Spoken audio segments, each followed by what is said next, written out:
most of us probably never give it a second thought. The trash truck arrives, loads our waste, but where exactly does it go? For many of us in southern Nevada, it goes to either the largest landfill in the country, it's about 2,300 acres in total size, or the largest, most technologically advanced recycling center in the country.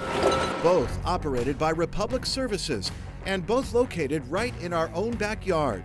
The Apex Landfill is just 20 miles north of Las Vegas off I-15 and U.S. 93. And there's a lot of things that actually go on here aside from just the waste being placed in the landfill cells.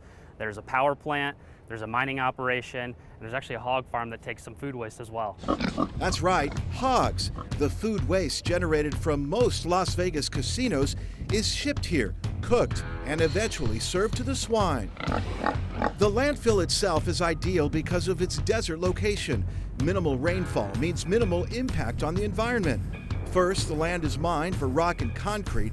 Then it's filled with several hundred tons of waste delivered every hour. It stays operational 24 hours a day, 365 days a year. The saying goes, one man's trash is another man's treasure. Actually, that's true. Even in this unrecyclable heap, it turns out there is significant value. This mountain is technically layers upon layers of waste.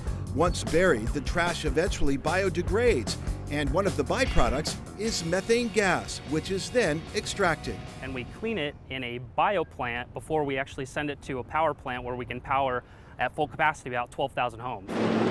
Meantime, back in North Las Vegas, more refuse. We process this stuff at about 70 tons an hour. Only these are salvageable materials. We have paper, plastics, metals, and glass. Here at the recycling center, our job is to separate all your recyclables into respective categories so they can actually go off to end markets and be reprocessed into new materials. The separating involves several methods, from manually sorting by hand to high-tech machinery that uses electromagnetic forces to draw out metals, even aluminum. It all travels via conveyor belt to a final optical sorter, which is actually a high-tech computer equipped with smart cameras. So once the materials are separated, they're formed into giant bales like this, where they can then be shipped off for processing. Efficiency and expediency are essential for both the recycling and landfill operations. From a mountainous heap to a recycling marvel, even a hog heaven. Las Vegas leads the waste industry. And if you're wondering if the nation's largest landfill will ever be full, so current projections in terms of capacity here at Apex is about 400 years. Luckily, not anytime soon. Well, it is an impressive operation. All those recycled products are eventually transformed into everyday items, things like paper bags and detergent bottles. And just to give you another perspective on how big that landfill actually is, once it does fill up, it would cover an area of approximately 18 square miles. Guys, back to you.